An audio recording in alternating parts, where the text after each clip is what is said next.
Olá pessoal, bom dia. Vamos lá para o nosso cafezinho de hoje, nesse domingo maravilhoso que o Senhor preparou para nós, em que podemos estar na casa dele para glorificar e exaltar o nome santo e bendito dele, não é mesmo? Nós estamos aí estudando o livro de 1 Samuel, no capítulo 19, nos versos 1 a 17, nós observamos as três tentativas de Saul de matar Davi e vimos Deus usando a agilidade de Davi e os filhos de Saul para livrarem da morte a Davi. Vamos seguir, e vamos constatar que Saul não desiste do seu plano em matar Davi. Na última tentativa, de Saul, vimos que Mical ajuda seu esposo a fugir, como diz aí no verso 18. Assim Davi fugiu e escapou, e veio a Samuel em Ramá, e lhe contou tudo quanto Saul lhe fizera. E se retiraram, ele e Samuel, e ficaram na casa dos profetas. Davi vai buscar refúgio ou ajuda ao profeta Samuel, que se residia lá em Ramá, aquele que anteriormente o havia ungido entre seus irmãos como escolhido do Senhor. Olha, Samuel, desde que fui ungido por ti, tenho buscado servir ao Senhor. Contudo, tem sido um tormento me livrar das tentativas de morte que o rei Saul tenta contra mim. Quem sabe você não consegue fazer alguma coisa para abrandar o coração dele? Sabiamente, entendo eu, que Samuel, após ouvi-lo, convidou para ir ali à casa dos profetas, nos arredores de Ramá, local ali onde que tinha um acampamento dos pastores, onde as fraternidades proféticas viviam, tipo um assentamento. Atualmente, podemos comparar este local com as nossas igrejas, onde os pastores se reúnem com a congregação para ministrar a palavra, fazer aconselhamentos, dentre outras atividades. Só entendo que Davi fez uma boa escolha em buscar ajuda a Samuel, pois a batalha que ele estava tendo com Saul não era uma batalha física, como às vezes até Saul tentava fisicamente, mas como Davi agia com os seus inimigos de Israel, não era essa batalha, e sim uma batalha espiritual. E Samuel, tendo também esta percepção ou visão, busca levá-lo para um local de adoração, com a ajuda de outros pastores ou profetas que ali permaneciam. Não sabemos qual foi este período de tempo em que eles permaneceram ali, mas o verso 19 nos diz que Saul tomou conhecimento da sua localização e passou a tomar outras providências para tentar buscar Davi.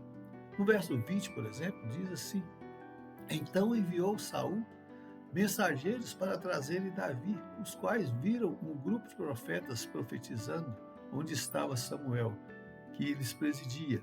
E o Espírito de Deus veio sobre os mensageiros de Saul e também eles profetizaram. MacArthur, em seus comentários a respeito desse verso, ele nos diz: estes profetas estavam proclamando a palavra de Deus, provavelmente com acompanhamento musical. Os mensageiros de Saul não conseguiram cumprir sua tarefa de prender Davi porque se sentiram irresistivelmente atraídos e se unir aos profetas e a louvar a Deus. Como disse anteriormente, comparando nos dias atuais, são os templos em que o povo se reúne para estudar a palavra e adorar a Deus. Os homens enviados ali por Saul se depararam com aquela grande adoração ali naquele local. Eles são tocados pelo Espírito Santo de Deus e passam também a adorar a Deus ali naquele local. Ao tomar conhecimento do fato, Saul decide enviar mais 2 grupos de mensageiros mas para sua surpresa, mesmo o que aconteceu com aquele primeiro grupo, acontece com os demais. Eles são transformados, são tocados também pelo Espírito Santo de Deus e passam a glorificar a Deus. Tem um ditado, que aí nos diz: quando se quer fazer uma coisa boa, fazer uma coisa bem feita, faça você mesmo. E vemos no verso 22 que foi esta a atitude de Saul. Como poderia ter pensado, pela incompetência de seus mensageiros, eu mesmo irei buscar esse Davi em Ramá. Afirma o texto que, ao chegar na cidade de Ramá, junto a um poço seco, perguntou onde estavam Samuel e Davi. tendo recebido a resposta de que estavam na casa dos profetas, e se deslocou para lá. O verso 3 vai nos dizer o seguinte: então foi para a casa dos profetas em Ramá, e o mesmo Espírito de Deus veio sobre ele, que, caminhando, profetizava até chegar à casa dos profetas em Ramá.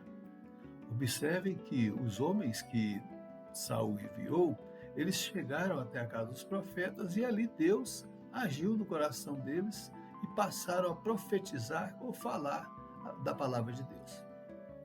A parte final do verso 23 nos diz que Saul não precisou chegar ali na casa dos profetas. No caminho mesmo, o Espírito Santo de Deus já invadiu o seu coração e ele passou a profetizar como os outros, mas no caminho até chegar à casa dos profetas. Você se recorda no que nós falamos no capítulo 16, né, que Deus havia retirado o seu espírito de Saul e passado a Davi. Agora Deus envia o seu espírito até Saul, não para ungí-lo como fez com Davi, novamente, né, mas para livrar Davi da morte. E aconteceu que algo extraordinário aconteceu com Saul, né? Observe no verso 25, também ele despiu de sua túnica e profetizou diante de Samuel, e sem ela esteve deitado em terra todo aquele dia e toda aquela noite, pelo que diz, está também Samuel entre os profetas?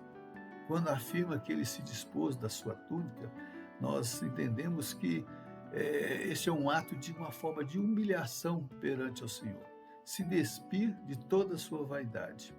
Alguns historiadores, como MacArthur, por exemplo, afirmam que ele se despiu completamente, ficando nu, deitado ao solo dia e noite. O comentarista ainda afirma que uma distinção há entre Jonatas e Saul, né, que Jonatas ofereceu voluntariamente sua capa a Davi, né, no capítulo 18. E Saul foi compungido pela ação poderosa do Espírito Santo de Deus. O que podemos entender é que o seu coração estava ainda tão duro, né, e não se dobrou voluntariamente ao Senhor.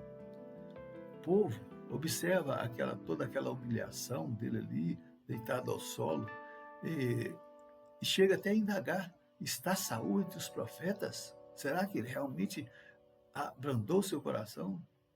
Não posso deixar de fazer uma comparação aqui com o que ocorreu, né, na vida de Saulo, registrado lá no livro de Atos, no capítulo 9, quando aquele soldado romano recebe cartas para perseguir os cristãos no caminho de Damasco. O Espírito Santo de Deus o toca, ficando cego por 3 dias. E Ananias é enviado para poder profetizar na vida dele, e ele recobra sua visão e se torna o maior missionário registrado das Escrituras depois de Cristo. E tem uma fala de sua conversão que diz: Saulo, Saulo, por que me persegues? Ele pensava que estava perseguindo apenas os cristãos, mas na verdade a perseguição era contra o próprio Deus. Há uma semelhança muito grande a conversão dos mensageiros de Saul, de como Deus toca na vida de Saul. Mas no caso de Saul, vemos que o ódio contra Davi permaneceu. Deus, ele tem a sua maneira de agir, usando os seus escolhidos, mas em alguns momentos ele mesmo age em favor do seu povo. E que bom, né, que esse mesmo Espírito do Senhor alcançou o meu e o seu coração, para que possamos ser seus servos. E se você ainda não teve esta oportunidade de se render a Cristo, não perca tempo, pois os dias são maus e, como vemos nas Escrituras, estão caminhando para o fim. Mas ainda há tempo de se achegar a Cristo. E esta é a minha oração para a sua vida, para a vida de toda a sua família. Que Deus nos abençoe, que nós possamos realmente estar buscando servir ao Senhor com alegria e deixar que Ele use-nos como instrumento, mas também haja também nas nossas vidas. Amém? Bom domingo para você, Deus abençoe e até domingo que vem, se Deus assim nos permitir. Tchau, pessoal.